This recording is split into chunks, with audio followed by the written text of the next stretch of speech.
Good evening. Welcome. Thank you so much for being here. We are 50.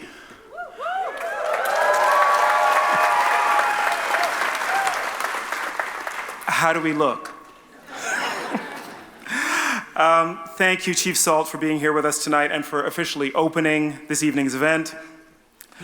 You know, I've had the privilege of being part of this incredible festival for more than half of its life. And you might think it would start to get routine by now, but it never does. Every year, new films, new artists, and a new you, the amazing Toronto audience that just keeps evolving, they all inject a new spirit into the festival. This thing we do every September is alive and growing, and being fed by what each one of us brings to it. Hundreds of thousands of attendees, thousands of professionals doing business, thousands of supporters, including you. It's your support for film as a bridge between people and for TIFF as a gathering place for diverse stories that brings this vision to life. And that is what we're celebrating in this milestone year. We're grateful to everyone who's helped to grow TIFF over the past 49 years to the point where we've been recognized as one of the world's top film festivals, a key stop on the global cultural calendar, and an event in which all of Toronto, in fact, all of Canada, can take pride. Special thank you to Barry Averich, Heidi Blair, Caitlin Chetty, and Mark Selby for creating the video we just saw, which really recaptured those last 5 decades. Thank you.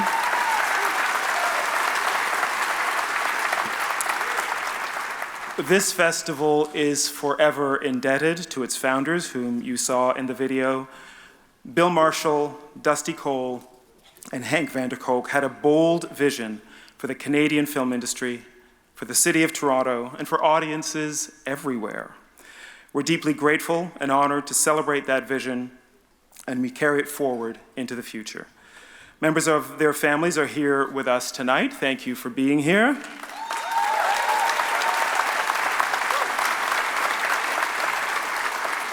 Thank you for all that you have contributed, not only to TIFF, but to the whole Canadian entertainment industry. Over the years, TIFF has grown and evolved under leadership who shared the founders' bold vision, passion, and commitment to transforming how we see the world through film. Tonight, I also want to celebrate and thank those leaders, some of whom came before me, and many of whom are here today. So I've got a little treat for you. This is something we've never done before.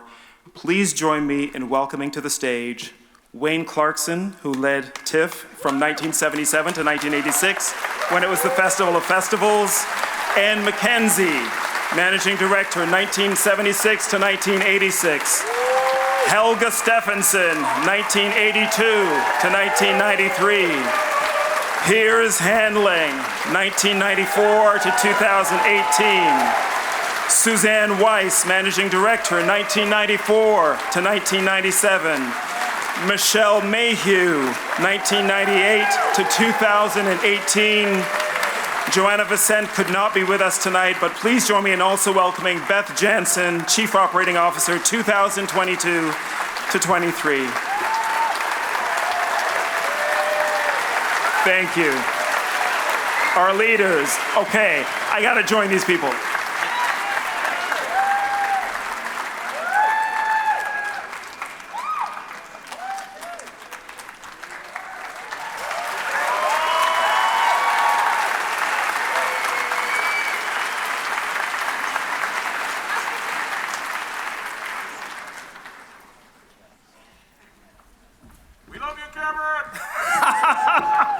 Thank you, sir.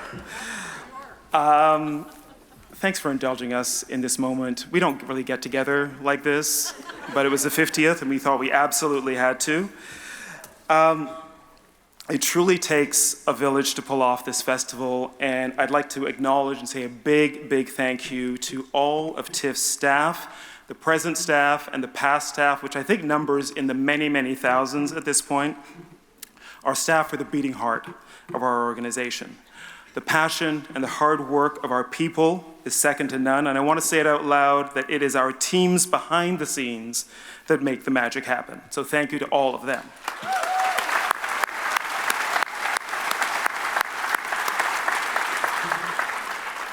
Sometimes even more amazing is the incredible core of volunteers who work with and for TIFF every single year. And this also goes back 50 years. Since its inception as the Festival of Festivals, TIFF volunteers have been a vital part of the event. There are many different events of this kind around the city and many different festivals around the world, but no film festival, and I think no event like ours, has a body of volunteers quite like TIFF does. Your reputation is not just known around the province or around the country, but we hear about the professionalism and the friendliness and just the warmth of TIFF volunteers all around the world. So thank you to our volunteers.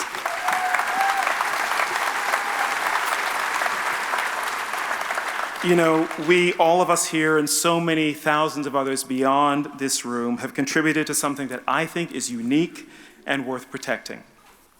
These 11 days every year, when Toronto is at its most vibrant and when the rain stops at just the right moment, these days are a gathering dedicated to the transformative power of film. They're a call to insight and empathy across the widest possible spectrum.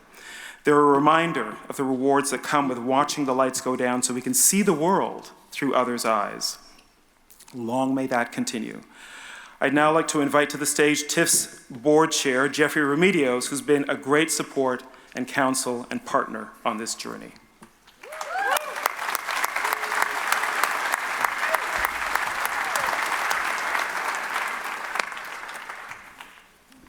Good evening. TIFF's 50.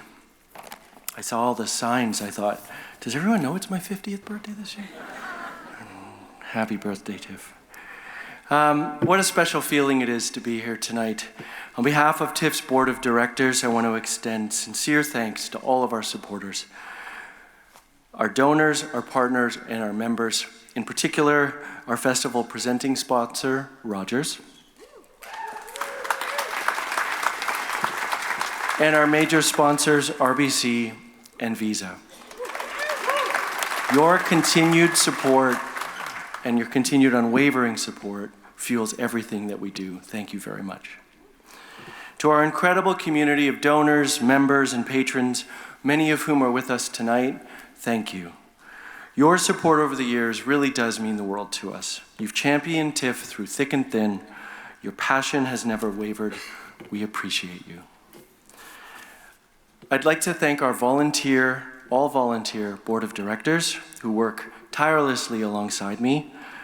Thank you for your leadership and your guidance, your mentorship. We couldn't do this without all of your help, so thank you very much. I talk about all the work that we do, but in truth, we don't do anything. Cameron talked about how it takes a village.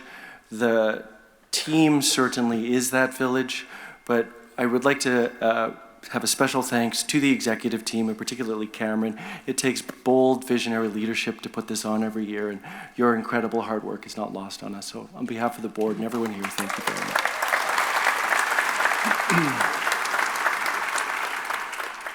I was thinking about the term standing on the shoulders of giants.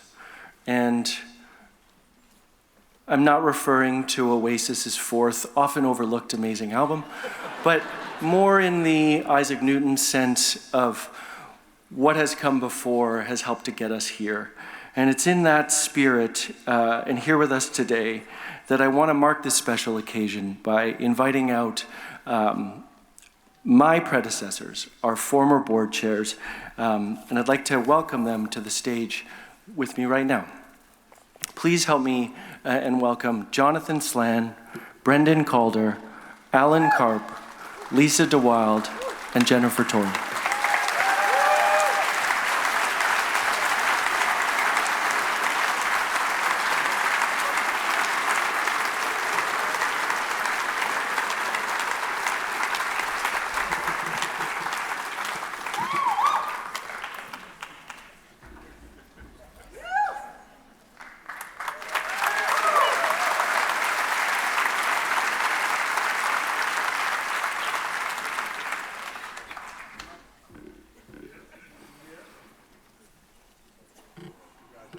Thank you for being here. Thank you for all of your contributions.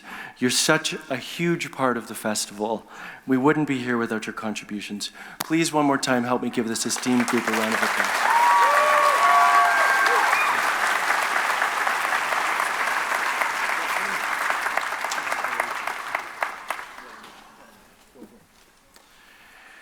And now I'd like to hand things over to Anita Lee, Chief Programming Officer here at TIFF, to give you a look at this year's incredible 50th lineup.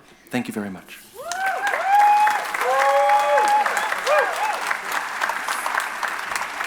Good evening, everyone. What a joy it is to be standing here with you all once again. With over 9,000 submissions received this year, a truly staggering number, we have an incredible lineup in store. 292 films in our official selection, including 209 feature films, 6 timeless classics, 10 exciting primetime series, and 66 thought-provoking shorts. This year, we represent films from 79 countries, from world premieres of internationally renowned luminaries to exciting debut discovery films. Our 50th edition reinforces TIFF's unique public spirit to the very fullest and reflects the globally diverse, curious, and open culture we are as a festival and as a city and as a country. We are also so pleased to launch the inaugural International People's Choice Award for our 50th anniversary. Of course, none of this happens on its own. It takes an extraordinary community to bring this celebration of cinema to life each September. To everyone in this room, your belief in the power of film and in TIFF as a platform to unite people across cultures and perspectives, this is what makes all of this possible. Thank you for believing that there is no better place than Canada and no better place than the City of Toronto to showcase this. To our major supporters, yes.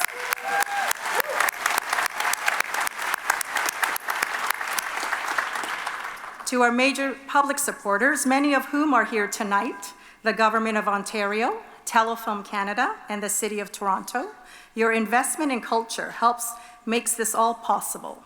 And to our year-round partners, Ontario Creates and the Ontario Arts Council, thank you for standing with us every step of the way. TIFF is also thrilled that Festival Street returns again this year. Once again, we closed a portion of King Street for a walkable, free celebration during our opening weekend.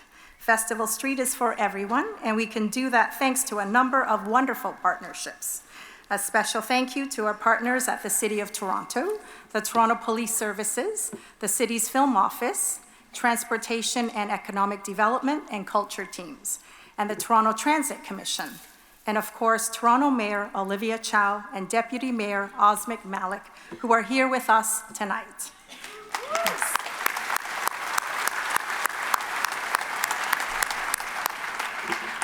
We also have a number of other honored guests with us this evening, the Consul General of France, the United Kingdom, and the United States of America. Welcome. Yes. And now, thank you all, and back to Cameron. Thank you, Anita.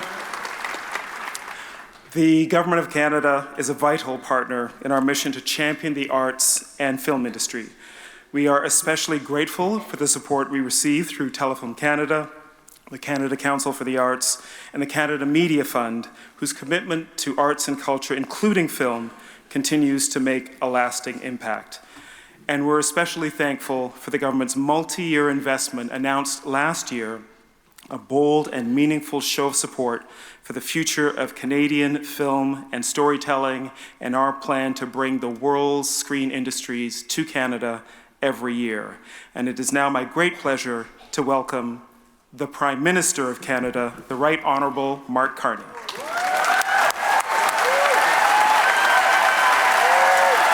Thank you. Yes. Thank you very much. Wow.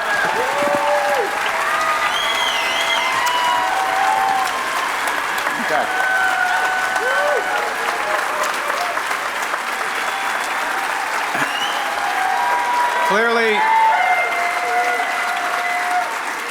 Clearly, a lot of Canadians have flown in from abroad and haven't known what's going on. But thank you. I'm here, Cameron. Thank you very much. I'm here to take credit for, all those decisions that Justin and the government took. Seriously, I'm here to reinforce the commitment. And honestly, this is it's a great honor. I've been in those seats. It is a great honor to be up here, particularly on the 50th anniversary of the Toronto International Film Festival. For half a century, extending the invitation to the world accepting, bring us your stories, and we'll share ours. The role of Toronto's role as one of the world's cinematic capitals is a product of hard work over those decades, and there's too many people to list, and I'm going to get in trouble because I'm going to list some of them.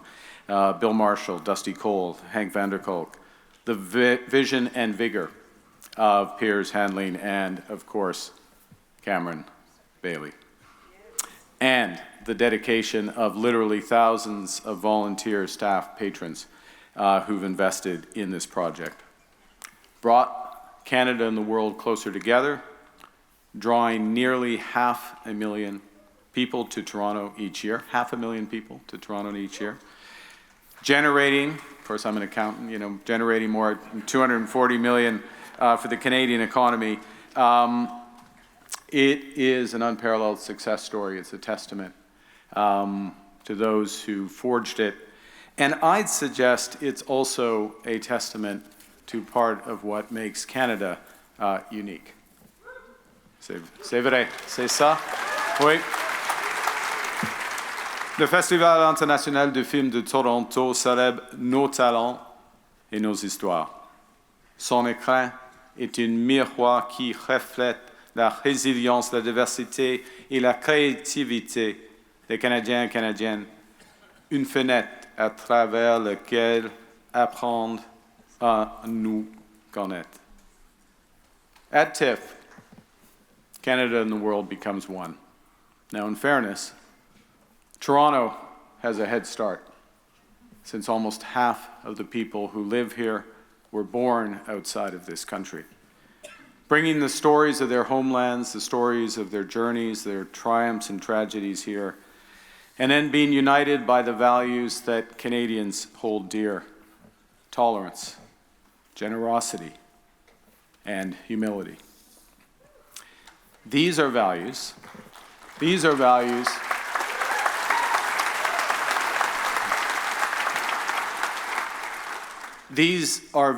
we're about to see evident on the screen when we watch John Candy, I Like Me, a documentary about the life and legacy of one of our giants, someone who's very much part of Canada's story. And I'd like to thank Ryan Reynolds, Colin Hanks, the producers, for bringing this story to life. Chris and Jennifer, thank you for sharing your father again with us. And Rose, your husband. I was first introduced, like many of a certain age, it has to be said, I was first introduced to John Candy watching SCTV. Yeah. They only gave me 5 minutes, so I can't go through all the talent that was launched there. Catherine O'Hara, Martin Short, Joe Flaherty, Eugene Levy, and on. My favorite was John Candy. I'm a politician. I wouldn't just say that because I'm here. My favorite was John Candy, and I remember the excitement when SCTV moved from Hogtown to my hometown of Edmonton. And it was there that John Candy created some, at least for me, some of his most memorable characters. Johnny LaRue, restaurant critic and mobster. Yosh of the Smengi brothers. And my first personal political idol, the mayor of Melonville, Tommy Shanks. And you could see, even in those early performances, that John's success wasn't built on ego or spectacle, but a one-of-a-kind combination of humor, humanity, and humility that he brought to the screen. So in later roles, from Dewey Oxenberger, from Stripes, Del Griffith, of course, in Planes, Trains, and Automobiles.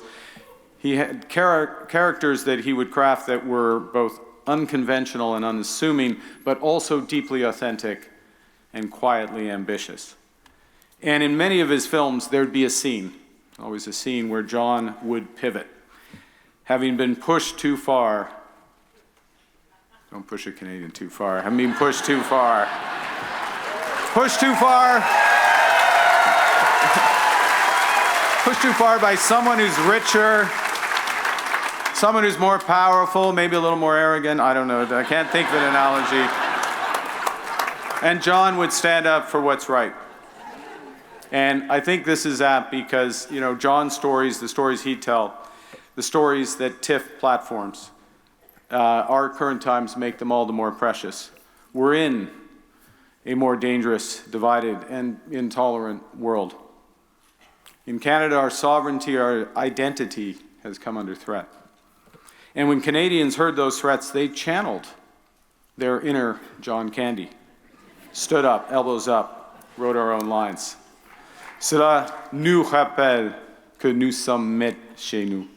We have our own plans. I'm almost done, don't worry. I'm almost done, because there's a movie to watch. As Uncle Buck said,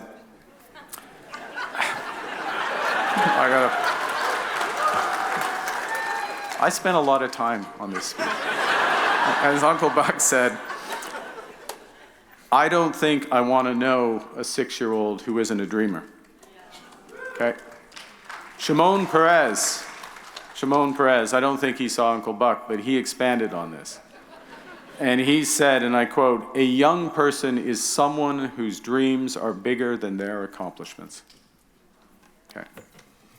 Canada is a story whose best chapters are yet to be written, not least because we're a country that welcomes the world's storytellers, celebrates their stories, and grows with them. So TIFF at 50 is just starting out. Thank you for the honor of helping to open this. Merci. Enjoy the film. Et vive le Canada!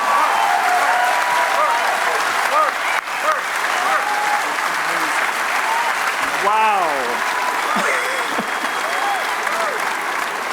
That was incredible. Prime Minister Carney, I love how you talk about movies. You are hired.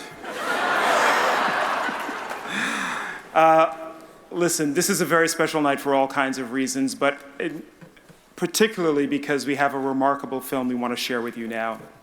Tonight marks the world premiere of John Candy, I Like Me.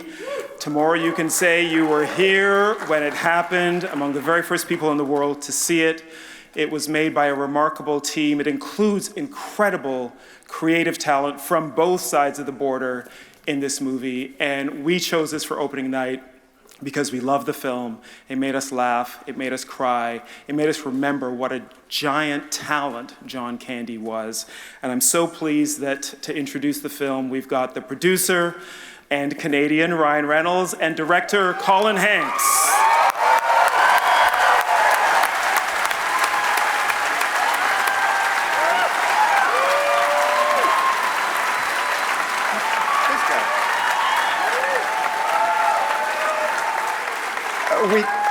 They asked us to stretch it out a little bit more, Yeah. so just about 20 more minutes, and then we can finally start the commercials before the movie. First off, I just want to thank all of you for coming tonight. This is an incredibly special event for everyone involved who made this film, so thank you very much from the bottom of our hearts. I want to thank the Film Festival, TIFF, for having us. It is a great honor to be here on the opening night. It is beyond our wildest dreams.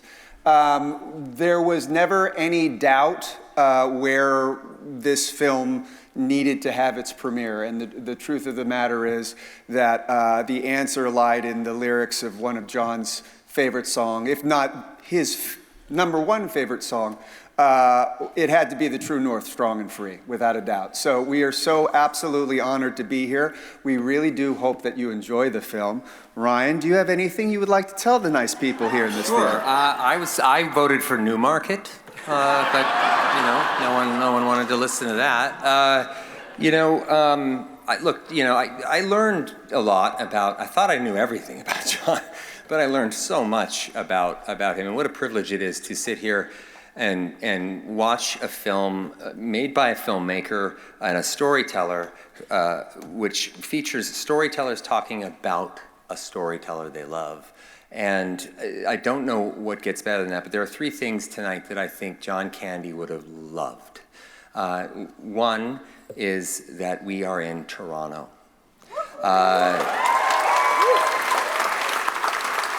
The other is that we are in a theater.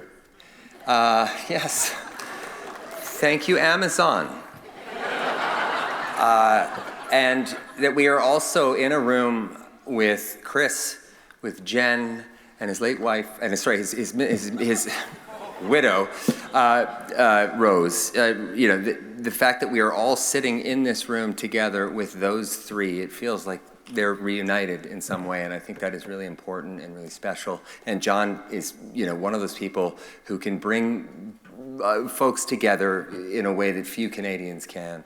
And it is just a remarkable honor and a privilege to be here in Toronto, opening night of TIFF, to show you this documentary. The red carpet outside would indicate that they do not know this is a documentary.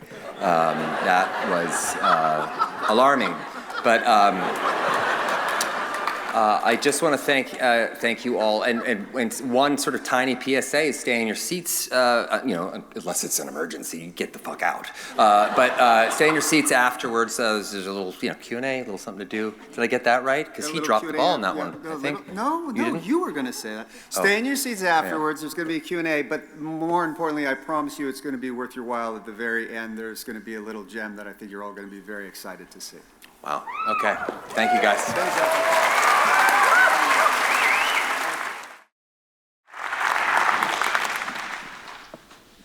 Congratulations. This is such a gift, this film. I think especially if you grew up with John Candy, but even if you didn't, even if you're just getting to know him, it just feels like such a full, complete, honest portrait of the man. So thank you. Thank you very much. Appreciate that.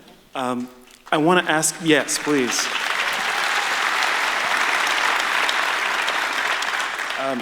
Colin and Ryan, I want to begin by asking each of you, was there a particular John Candy character or show or movie that really was your first connection with him?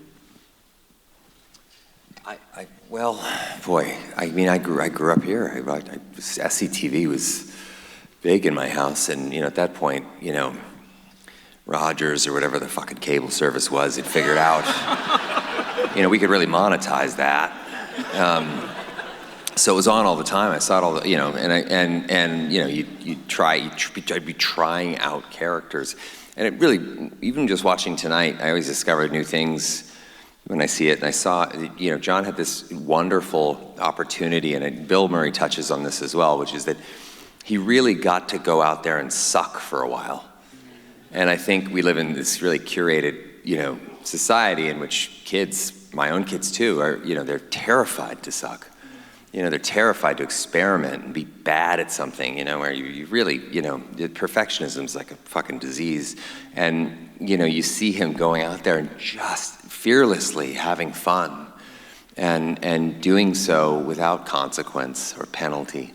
And it was just a reminder to allow that in more as you go. So SCTV was big for me. And then, of course, Del Griffith was huge. And for personal reasons as well. My brother's, every fight I've ever been in has been with my brother. He's a big guy, and big guys we think are sort of Goliath. We think that you can say anything to them and then it'll bounce off. You can hit them as hard as you can and it'll bounce off. And that is not true at all. And I see a lot of John and my brother, and a lot of my brother and John, and I think there's a link there, an emotional connection that I had to that character in particular. That's from the jump. Yeah. For me, it's kind of a hard question to answer, because I actually had met him before I'd even seen him in anything.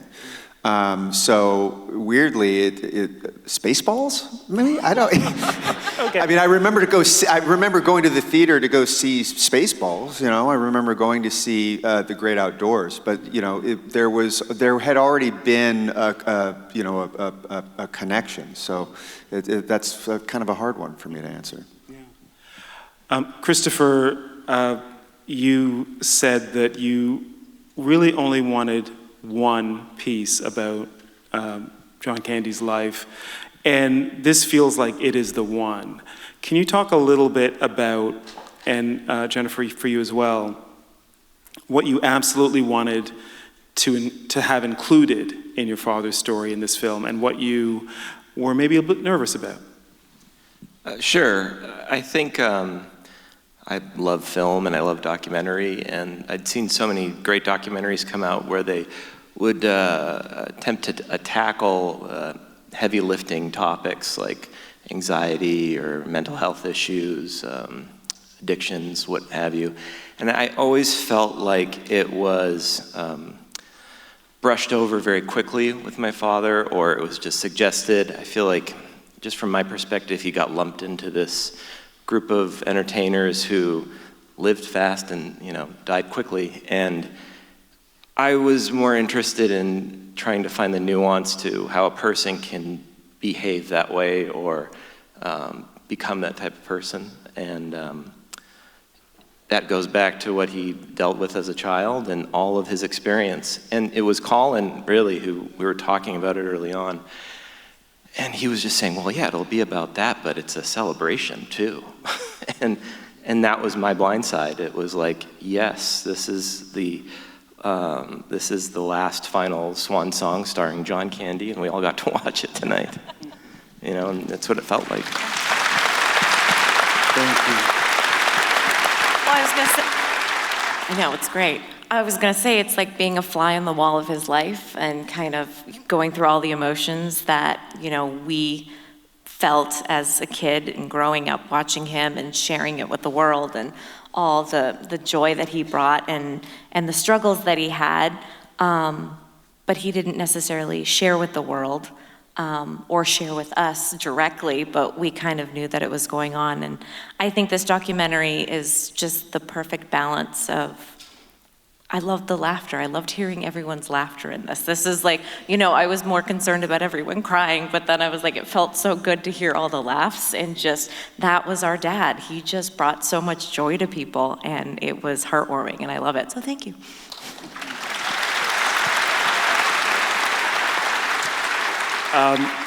We're going to have some time for your questions, but I just want to ask one more to the makers of the film, both of you. You have everybody in this film, it seems like, who worked with John, who loved John, and you really see all of that come out. Who is the hardest get? I think we all know the answer to that. I mean, I did terrible things to get Bill Murray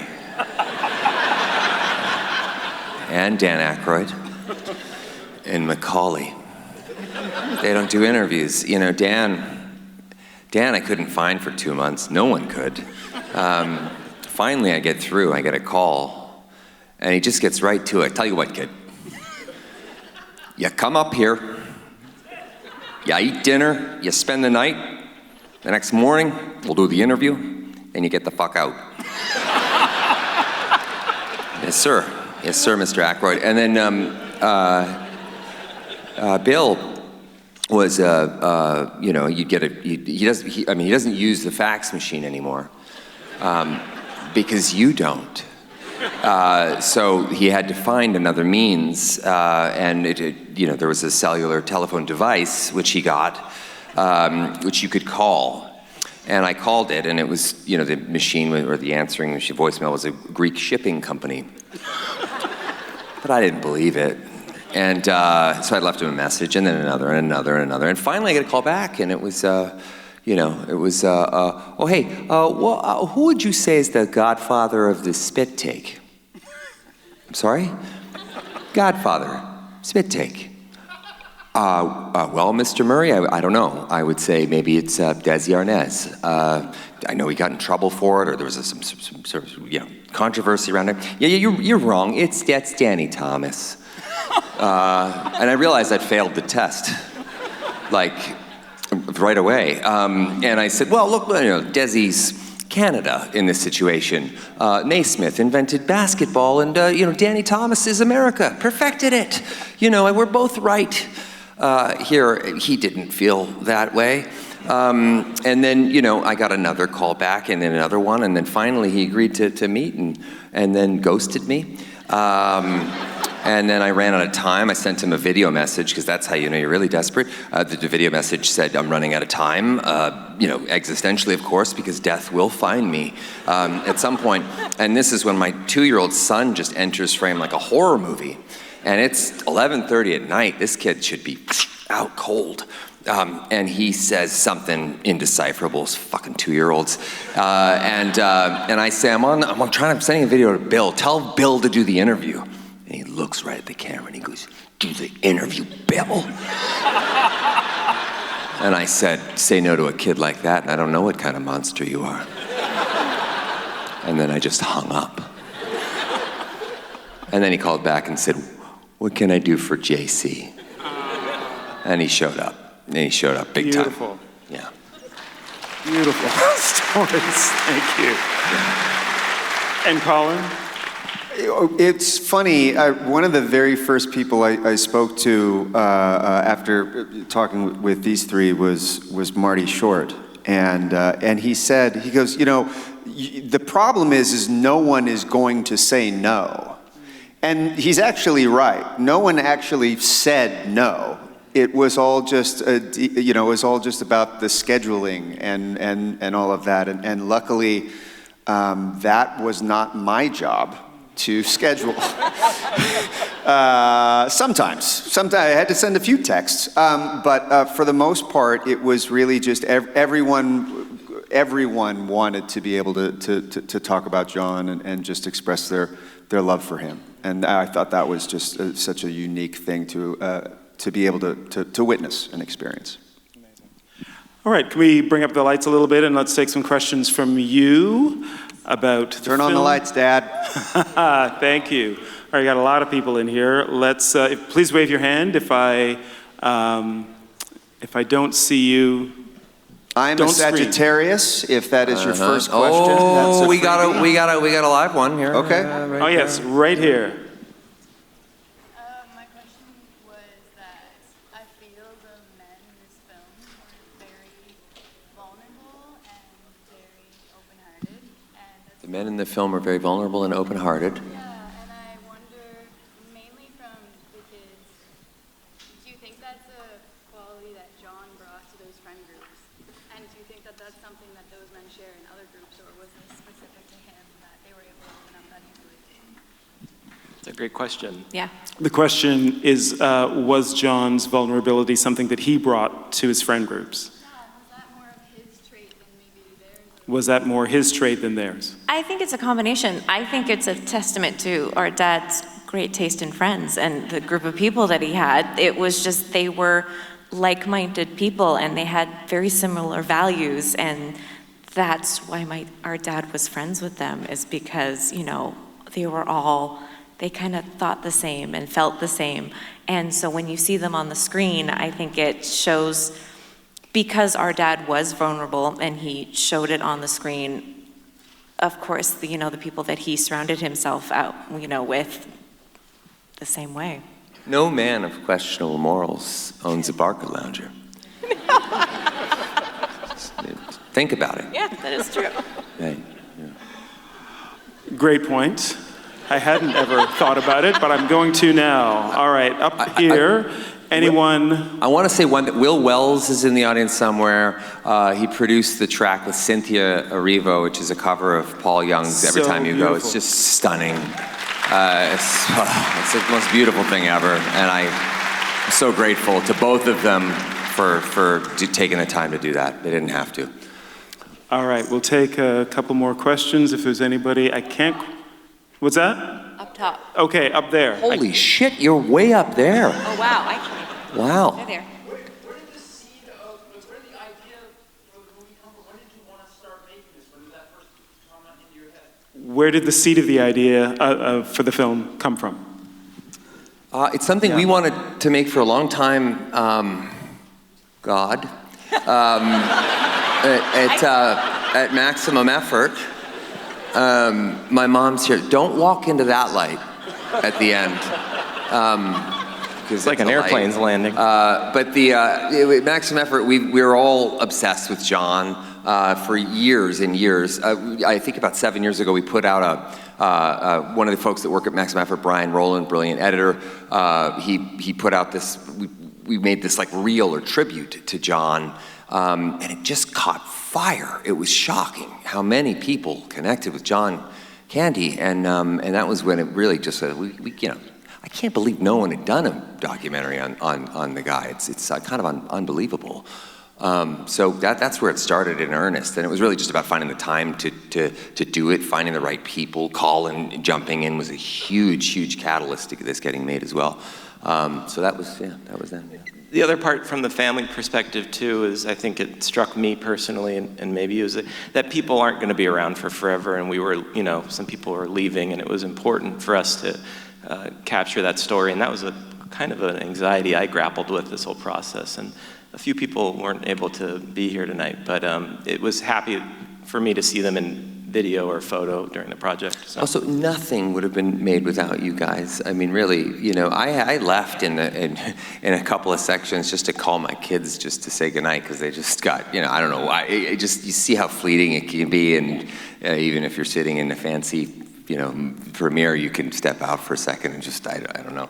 It was remarkable, the story you told and how you articulated, your feelings around your father in such a, I think, a sober light of day was just really, really hard to do, I imagine, and beautiful, and thank you both for that. Thank you. Thank you. Thank you for giving us the opportunity. And you got Mel Brooks, an absolute legend, which was amazing to see everybody in the film. Okay, last question right here. What are each of your favorite John Candy movies? Oh boy. What are each of your favorite John Candy movies? Planes, Trains, and Automobiles. Really? It's a great movie. No, I think is. he'd win an Oscar or be nominated if that were out today. I really do. Yeah, I think, and we say it in the movie, but the connection between John Hughes and our dad was just a huge deal. And his son is here today. I just wanted to acknowledge John and his granddaughter are here today. It meant a lot that they could be up here.